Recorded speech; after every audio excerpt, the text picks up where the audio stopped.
You're hanging out after hours with Matt Anderson, presented by Inside the Gamecocks. Welcome into the Late Night Gamecock Show. I am your host, Matt Anderson, and I am the Late Night Gamecock.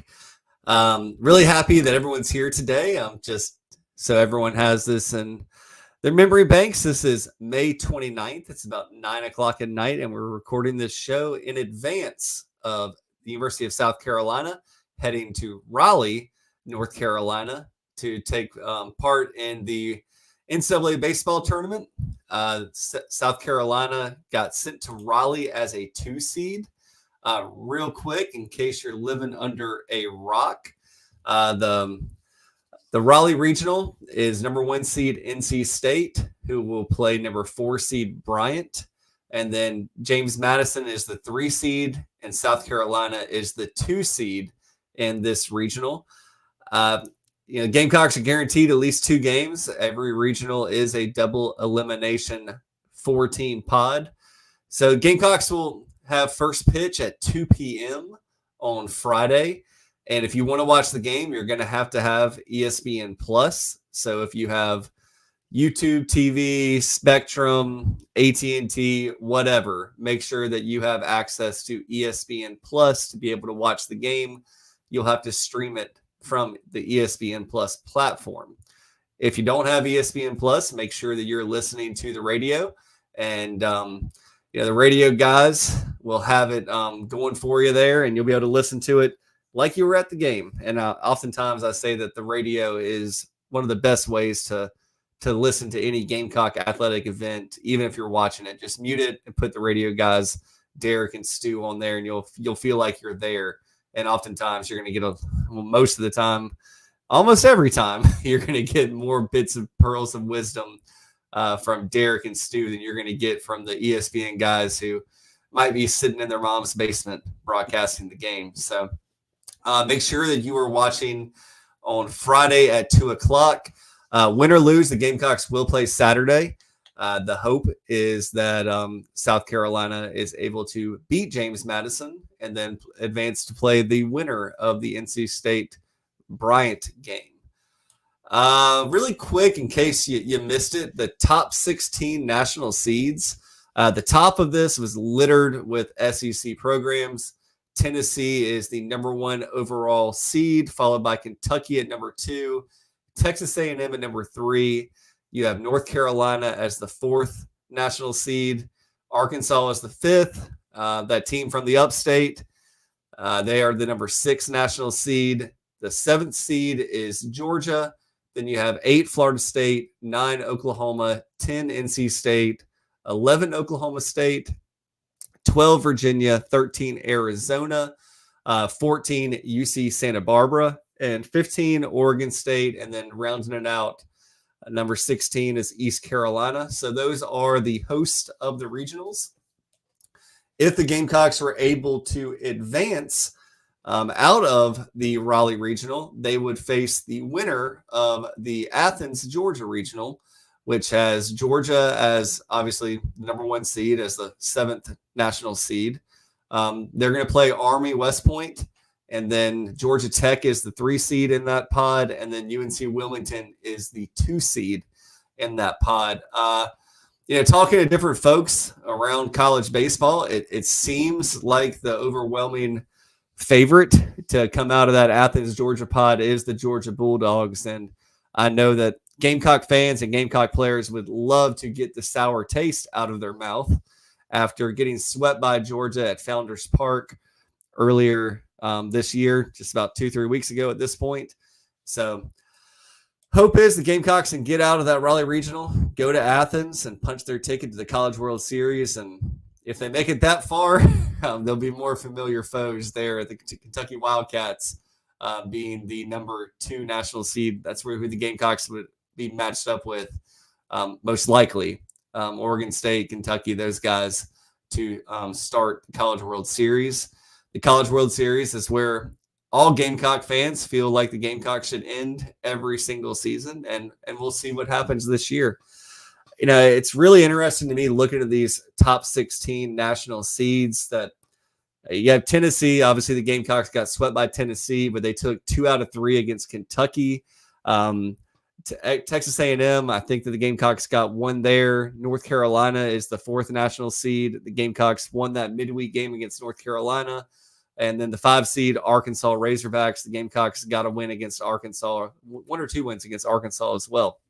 So this Gamecock team is something that, it can be hard to watch sometimes. So it can be a lot of fun to watch sometimes as well. And despite, how things kind of finished up in Hoover, and despite the ups and downs of the season, this Gamecock bunch has proved that they can play with the very best in the country, as evidenced by the top 16 national seeds and the way they fared against those teams this season.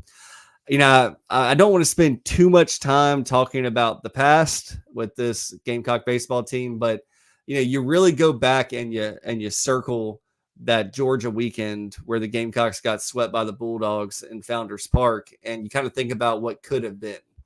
At that point, the Gamecocks were, right around the 10th national seed to the 13th, 14th national seed, just depending on, if you were looking at D1 Baseball, Baseball America, USA Today, wherever you were looking at your projections. And it's kind of difficult to see Georgia there as the number 7 overall seed hosting a regional.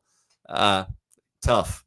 But we all know what happened after that. The Gamecocks lost 3 in a row to Georgia, then lost 3 in a row to Tennessee, and had a very good run in the SEC tournament. They went much further than Gamecock teams have gone in the past.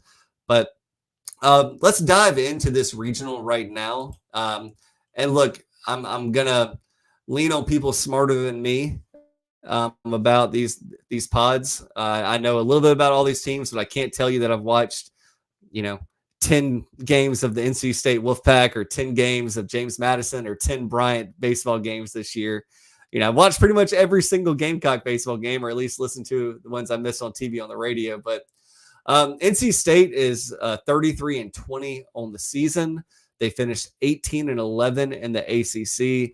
They have a handful of notable series wins in the ACC. The ACC got 5 teams ranked in the top 16 as well, I believe. So ACC is a strong conference, just like the SEC. SEC did get 11 overall teams into the NCAA tournament this year. But head coach for NC State is Elliott Avent, and he's been there 28 years, a long time. Final RPI, rating percentage index, number 15 in the country.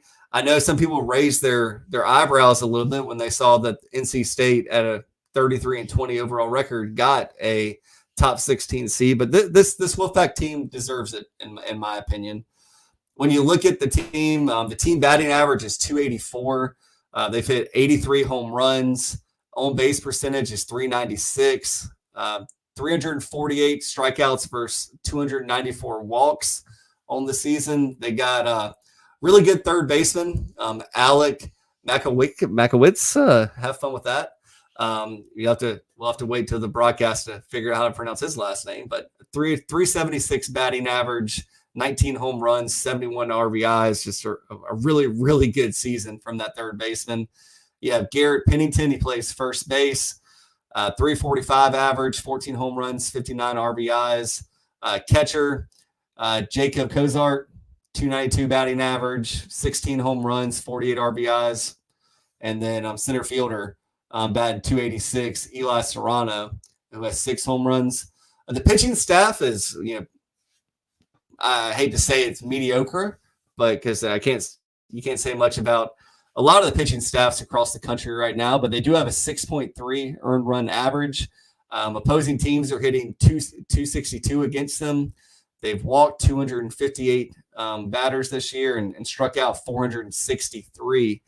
Looking at their pitching staff, all of them have above a 4.5 ERA with the weekend rotation of the top 2 relievers. So it's definitely a bunch that if the Gamecocks do match up against NC State, they'll have the opportunity to hit some baseballs. I've done a little bit of research and talked to some folks and found out that NC State's ballpark is a hitter's ballpark, relatively short outfield walls. And so maybe the Gamecocks and the other teams in this regional can get some balls out of the yard. And with the way Cole Messina is playing right now, he might just, hit 20 home runs this weekend. Every time he goes to the plate, he might hit a home run. The Gamecocks obviously got to get Ethan Petrie going as well. He kind of had an up and down Hoover SEC tournament run. The number 3 seed is the James Madison Dukes, 34-23 on the season, 17-13 in the Sun Belt. Their head coach is in his 9th season at James Madison, and their final RPI was 44th in the country. Team batting average is 300, 64 home runs on the season, 394 on base percentage, and 406 strikeouts versus 249 walks. They do have some hitters in the lineup. They have their center fielder, Fenwick Trimble, 371 batting average, 14 home runs, 61 ribbies. Second baseman, Mike Mancini, 326 batting average, 11 home runs, 44 RBIs. Right fielder, Brendan O'Donnell, 314 batting average, 16 home runs, and 44 RBIs. The pitching staff has a 6.01 ERA. Batting to the opposing teams hit 291 against them, 236 walks on the season versus 434 strikeouts. The ERA is a little bit better than NC State, but not much better. Their starters go 5.14 ERA, 5.03, and 9.95 ERA. And then the relievers 3.14 and 2.97 ERA. So pretty good there. The Bryant Bulldogs, their overall record is 36-19. The Bryant Bulldogs are the 4th seed in this regional, 17-7 in their conference. Their head coach is in the 5th season, Ryan Klosterman, final RPI 115. Looking at the team, they do have a 282 team batting average, 81 home runs, which led their conference. An on-base percentage of 394 and 460 strikeouts versus 250 walks on the season. The second baseman, Zach Zions, 377 batting average with a 1.088 OPS. Really, really strong player there. Their left fielder hits 338. The first baseman hits 321. And then the catcher, designated hitter, 251 batting average. So probably, the weakest overall offensive team in the pod, especially against the competition they were playing. The team pitching staff ERA of 5.27. Opposing teams hit 267 against them.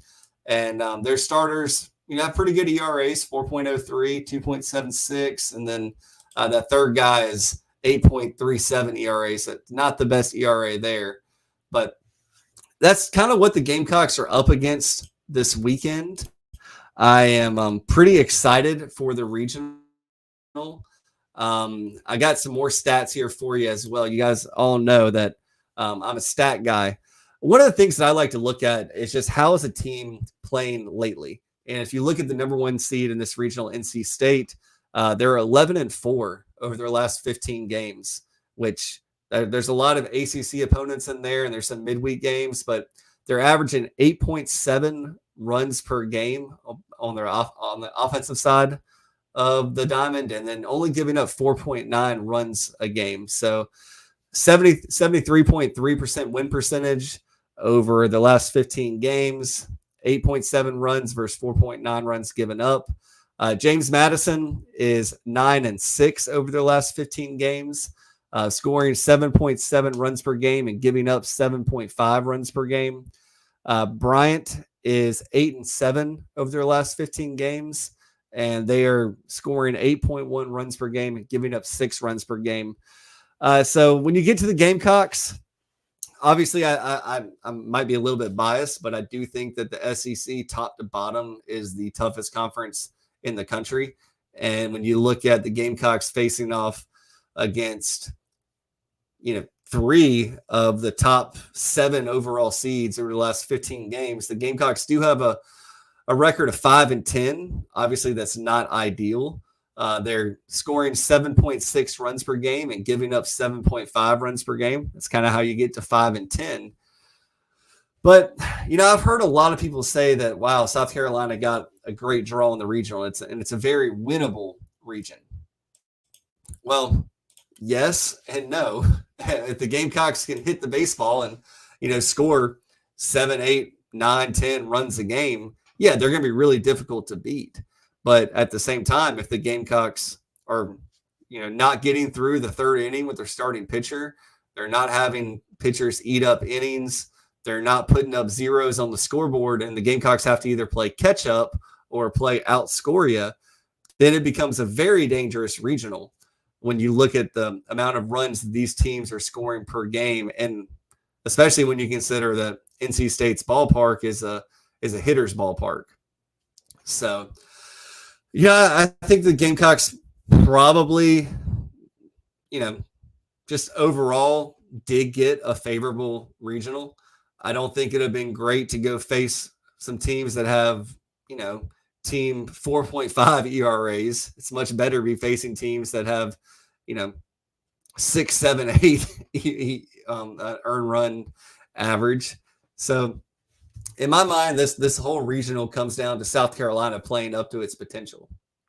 We just went through the top 16 teams in the country, according to the NCAA tournament and their seedings, their selection process for their seeding. And the Gamecocks have wins against virtually everyone they've had the opportunity to play outside of Tennessee. And, this isn't a weekend series where it's best 2 out of 3, or it's you're going to face teams that haven't seen you yet, and you haven't seen them. So the Gamecock coaching staff, I know that they've been, knee deep since Monday in their scouting reports. And I know all these other teams have done that as well. But if the Gamecocks can get Ethan Petrie and Cole Messina going, and then, have a couple guys like Dalton Reeves step up, or, heaven forbid, Talmadge LaCroix, finds a way to get out of whatever funk he's in right now. But, the guy has 10 errors on the season, and 6 of them came in over a 4-game stretch. So he can't play any worse at third base.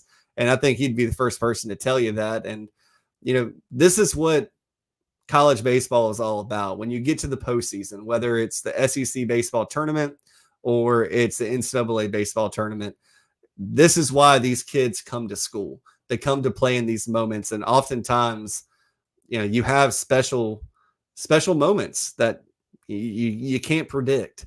And with the Gamecocks having the opportunity to potentially get out of this regional, potentially head to Athens, where they already have a scouting report, they already have, a chip on their shoulder, they already have revenge on their mind.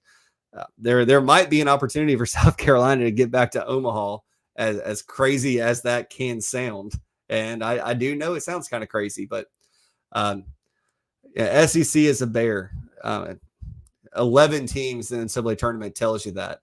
And not even to mention, Oklahoma, who's a national seed, is going to be in the SEC next year. And then the Texas of the world, they're going to come to the SEC next year. SEC baseball, SEC basketball, SEC football is not getting any easier. But when you play against the best teams in the country and you have some level of success against them, it does give you confidence to go out and play good baseball. So we'll see what happens there. My prediction is that the Gamecocks find a way to get out of it. I don't know why. I think that when you look at the numbers, I think the Gamecocks probably have the 2 best players in the regional when they're playing at their best, in Ethan Petrie and Cole Messina. I think that, a scouting report not really being out on the pitching staff can play to the Gamecocks' favor. And I really do think this is going to come down to NC State and South Carolina, and they'll probably be playing each other on Saturday.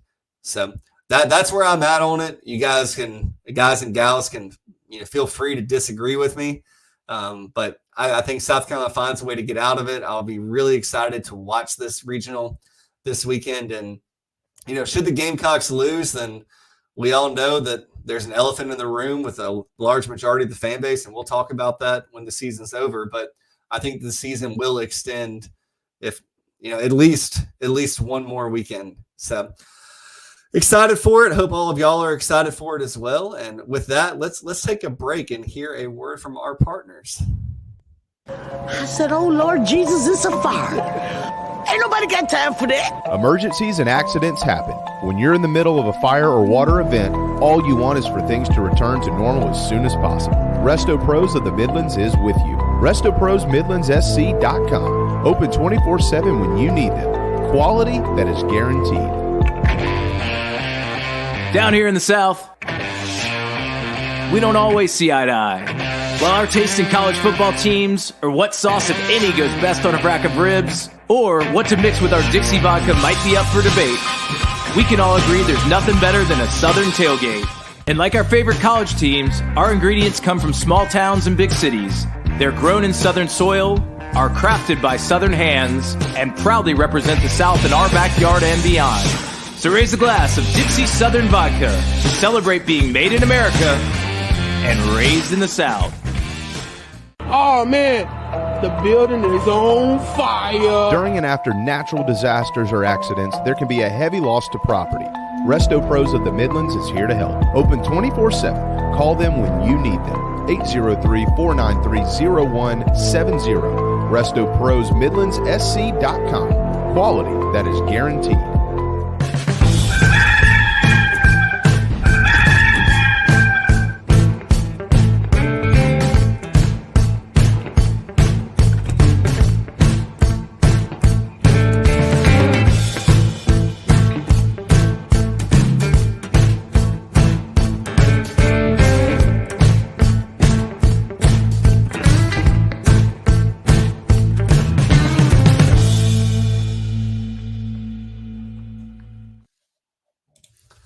So with baseball out of the way, and look, make sure you're all checking out Inside the Gamecocks, the daily show.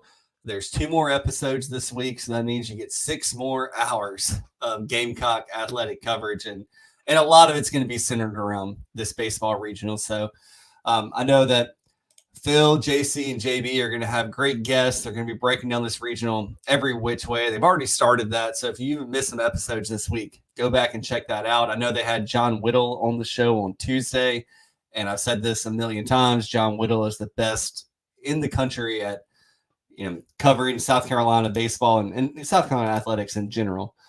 So make sure that you go back and watch Inside the Gamecocks and see what John had to say and check out Inside the Gamecocks the next 2 days leading up to 2 p.m. on Friday. I do have a little bit of basketball news. Something pretty exciting happened today. The Gamecocks found out that they will be playing Indiana this season in men's college basketball, and they will be traveling to Assembly Hall. So that game, I think, is scheduled for what is it? I think it's November 16th. Yeah.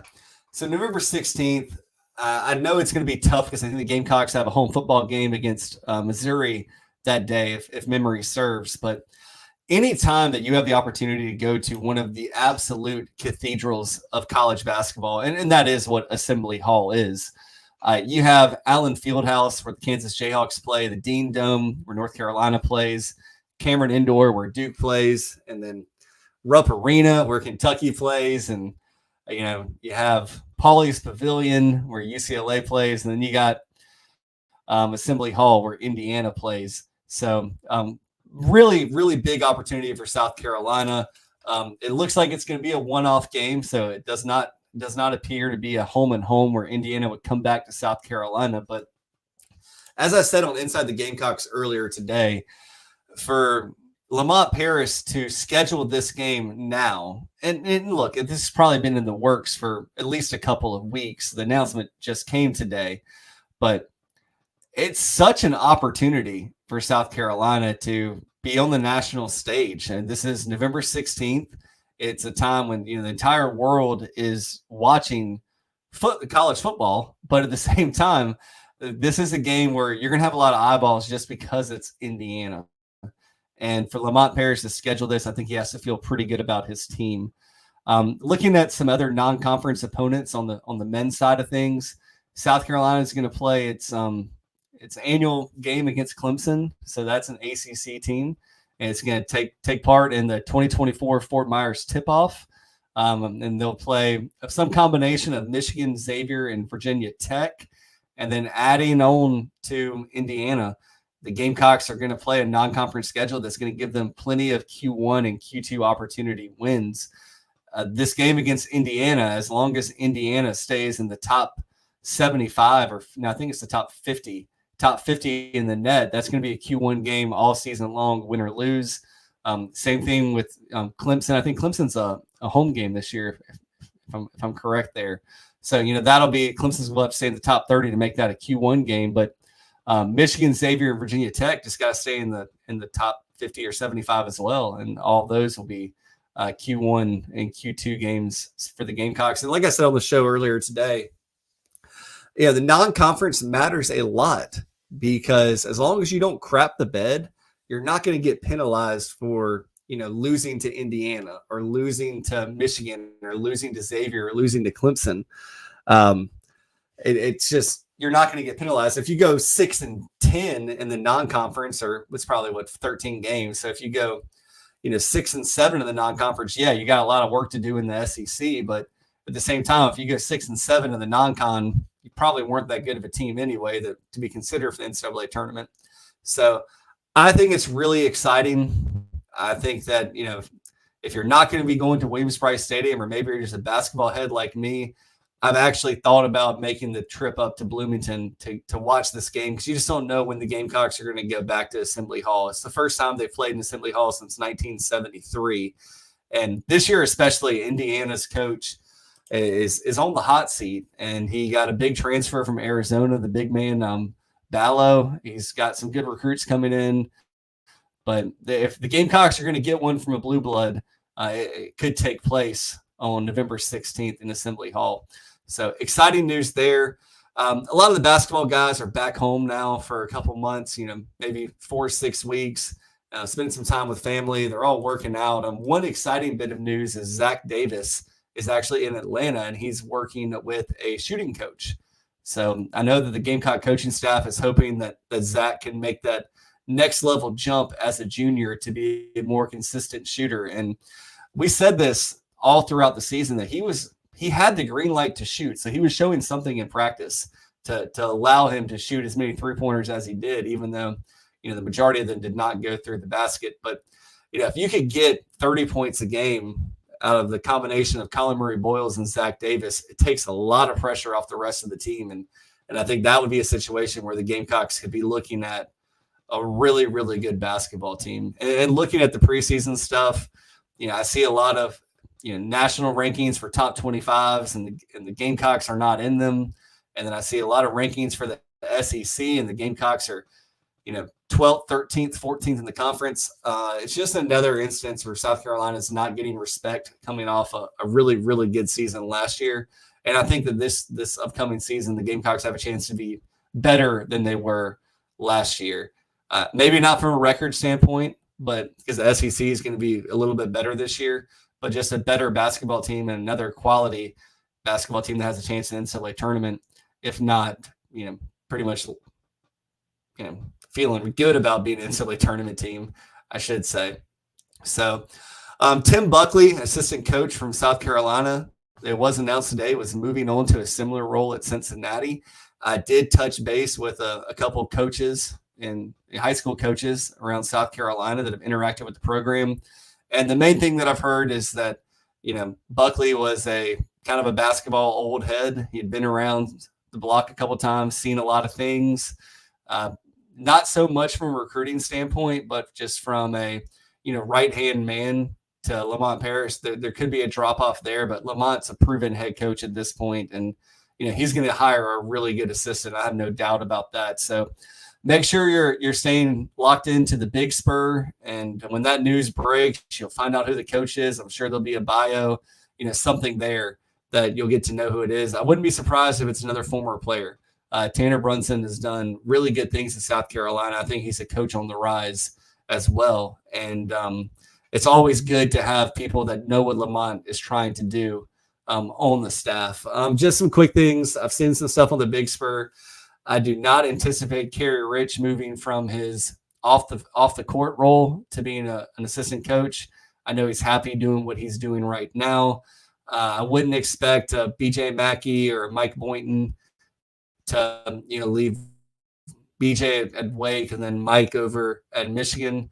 I don't know if he'll be a former player from South Carolina, but if there's one out there, I'm sure Lamont will talk to them. But I think South Carolina's going to be just fine from an assistant coaching perspective.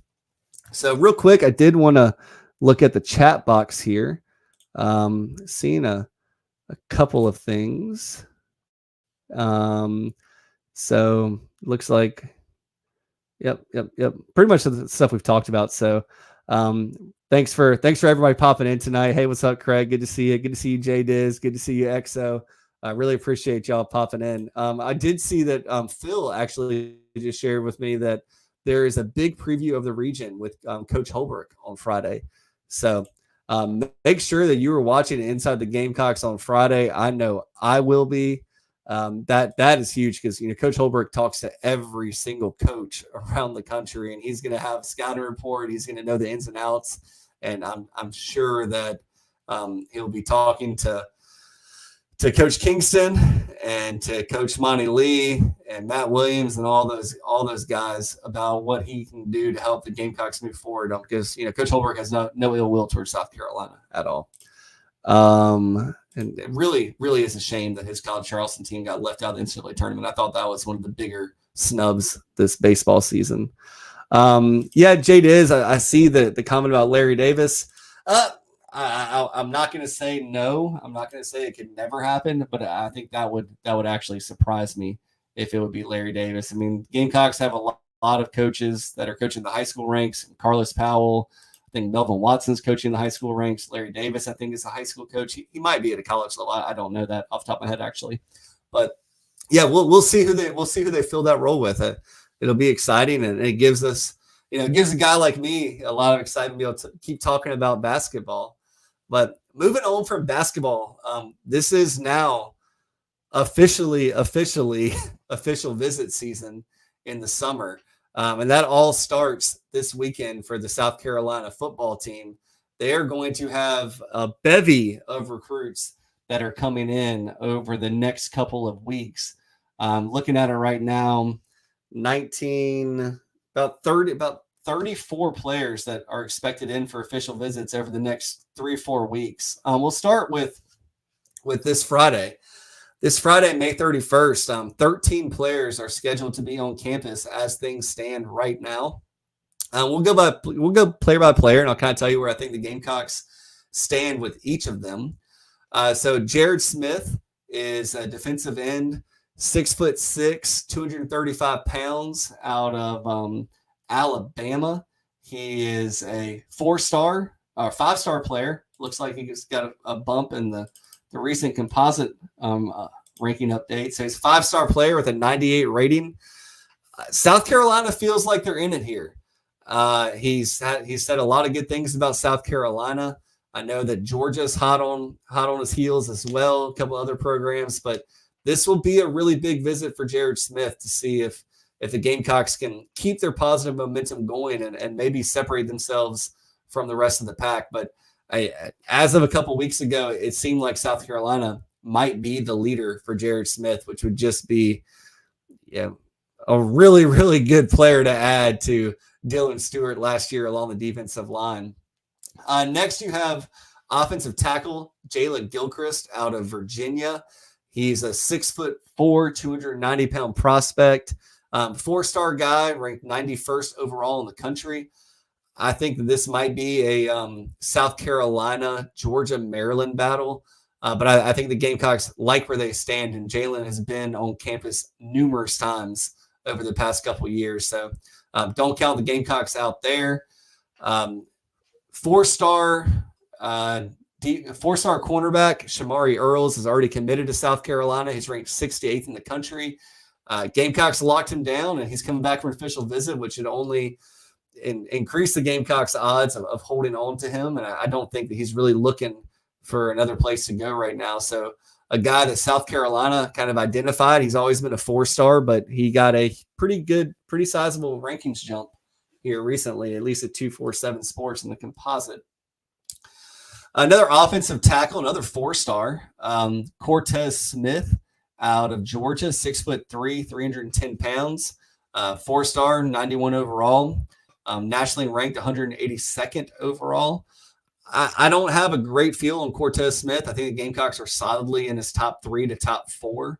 But these summer visits are such a big deal to get kids to speed up their timeline, feel them out, see what they're looking for. I mean, NILs change things a little bit, but just get them on campus and get them comfortable and get them around other players and get that momentum. College football and college football recruiting is amazing when the momentum starts. And that's when you might get 2 or 3 guys that pull the trigger on an official visit weekend. They get in the group text with the other guys, and now they're talking about playing for the same school and what they can do and how amazing that'll be. And, the things that the first that they'll bring to the University of South Carolina. So having this much talent is a good thing. Another talented guy, safety out of North Carolina, 4-star, Jadon Blair. Jadon Blair, I don't know where the Gamecocks stand with him at all. He's not someone I've asked about. So check out the Big Spur. Hale McGranahan's all over this stuff, and I'm sure he'll have some insider notes on him. Dontrell Glover is a interior offensive lineman, probably a center. 6'2", 315 pounds, a 3-star out of Georgia. A guy that I haven't really asked around about, but when you get a guy on official visit, it's a good thing. One of the bigger names here, especially in the state of South Carolina, is 4-star wide receiver Malik Clark, 6'1", 183 pounds, out of Rock Hill. He's a wide receiver that can absolutely blaze it. 4'3", 4'4", 40, big, tall guy, athletic. Really a guy the Gamecocks want. This is primarily a South Carolina and North Carolina battle. And I think the Gamecocks might have the upper hand coming into the visit, but this really is a nip and tuck affair. 4-star defensive lineman Caleb Williams is committed to South Carolina. 6'5", 250 pounds, out of Virginia. Really good get for South Carolina. They already locked him down. Tayshawn Alston is a 6'4", 220-pound edge out of Henderson, North Carolina. 3-star guy. I don't know much about him, to be honest. I need to ask Hale or JC or somebody and get some more details on him. But anytime you see a player that's brought in for an official visit, don't get bogged down on the star rating. Whether he's a 2-star, 1-star, a 5-star, or a 3-star, it's so early in these kids' careers that a lot can change when they get their summer film out, their senior film out, the All-Star game film starts coming. And you see pretty crazy rating jumps. And then also follow the offers too. A.J. Brand is a guy that you all should know about. He plays at Irmo. He plays quarterback at Irmo. He's probably being recruited as an athlete, more like a defensive back for South Carolina. A 3-star guy. I would put A.J. Brand on commitment watch. He's knows everything there is to know about South Carolina, but he's getting some interest from Virginia Tech as well. And Virginia Tech and South Carolina are going after some similar players this year. Isaac Souls Jr. From Louisville, Kentucky, and another offensive guard, center, 6'2", 295 pounds, a 3-star guy. I think the South Carolina has the opportunity to get him if they want him. I think that he might be on commitment watch, honestly. Jeff Overton, running back, 3-star, kind of came on the map here soon. He's from Virginia. I know the Gamecocks are facing off against Virginia Tech for him as well. We'll see what happens, but Marquell Blackwell offered him and offered him and liked him enough to bring him in for official visit and see what happens. I do think that it's really nice that on the recruiting board right now, you're seeing more and more offers going out to running backs instead of the Montario Hardesty way of doing it, where you might offer 2 or 3 of them and then to see, who wants to commit, and then you don't have any backup plan. So I wouldn't say Jeff Overton's a backup plan, but Marquell Blackwell is doing a good job on getting offers out to running backs to give the Gamecocks a lot of punches there. The last official visitor is Jaden Breaker from Georgia. He's 6'4", 210-pound edge. I think he's a little underrated right now as a 3-star 88. One of those guys that might be a diamond in the rough. He's got a couple other offers. He's going to take some visits, but just watch what happens with him. I think that, the Gamecocks brought in a couple of guys last year that were 3-stars in the summer that by the end of it, everyone said, wow, just pop on the film.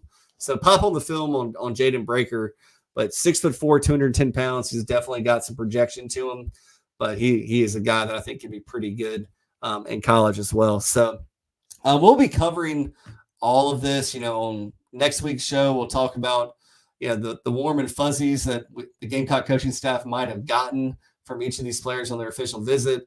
I would say, make sure that you're watching the Shane Beamer Welcome Home Twitter. I think that you might see one or two of these guys, maybe more, pop over the weekend. So make sure you're locked in on that. And look, remember, like, a welcome home doesn't mean a public commitment is imminent. But I wouldn't be surprised to see some welcome homes this week. So, I'm just looking at the chat box here. Craig says we can't lose Clark, especially North Carolina. I agree. I think it's a case where the Gamecocks have been on him long enough now where it's not a situation where they have to, overcome a lot of ground. Brand is a lock, but I don't see him as a quarterback. Yeah, Craig, Brand, he might be a lock, but he's getting more interest now, and he's seen South Carolina enough. I think that if he wanted to commit, the Gamecocks would obviously take that commitment. They don't offer in-state players without being willing to accept a commitment, but AJ is just one to watch for me. He's getting a little bit more attention now than he was before. J Diz says losing Clark to North Carolina can't happen. Come on, Rock Hill Gamecocks. Yeah, Rock Hill Gamecocks are pretty strong, so we'll see what happens there. Craig says I think we get at least 2 commitments in the next week or so. I agree. And J Diz says Brian Ryle is going to be a heck of a wide receiver. Yeah. That dude he's an animal. He's just a freak of nature that's going to continue to rise up the recruiting rankings. So, big weekend, y'all. Big weekend. Got the regional coming up. Make sure you check out Inside the Gamecocks, like I mentioned earlier, and especially on Friday for Chad Holbrook. I know that I will be clearing my schedule to make sure that I am watching that. And then, follow the Big Spur. Follow them all weekend long for the baseball coverage, but also the official visit coverage. As soon as the guy gets on campus, they'll be confirmed that they're on campus. Pay attention to social media. A lot of times these guys do Instagram live things. I can't say I watch all of them, but the stuff I do see is pretty entertaining. So, Craig, I talked about that earlier. I'm going to push my chips in on the Gamecocks in this regional. I think that the SEC is a tougher conference overall than the ACC. And I think just looking at the matchups, the Gamecocks are going to be facing a team that doesn't have the best scouting report on them. And I think that the Gamecocks find a way to get it done. So, I think they're going to win this regional. I think they're going to go to Athens. And I'll just say, man, if they go to Athens, anything can happen. I know that, what was it, 2005 or 2006, that super regional where the Gamecocks hit like 6 home runs in a row and end up losing the super regional and missed out on a chance to Omaha, and the Georgia Bulldogs went.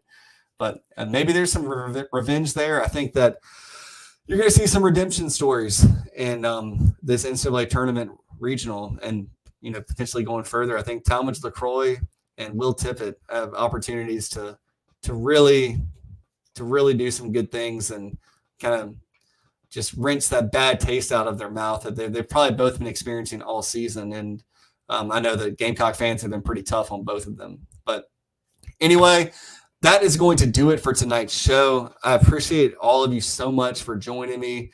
Whether you're listening to it, live with us, you're watching on YouTube, you're listening to it when you're walking your dogs in the morning, you're at the gym, whenever you give me the most valuable thing you have, which is your time. And if that's something I'll be forever grateful for. So as always, if I can help in any way, let me know. You can reach me at Late Night Gamecock on Twitter. You can reach me at latenightgamecockshow@gmail.com. And obviously I'm on the Big Spur message boards under the username Matt Anderson. But I appreciate all of you so much. Go Gamecocks, and let's hope it's a great weekend. I'll talk to y'all soon. Have a good one. Bye, everyone.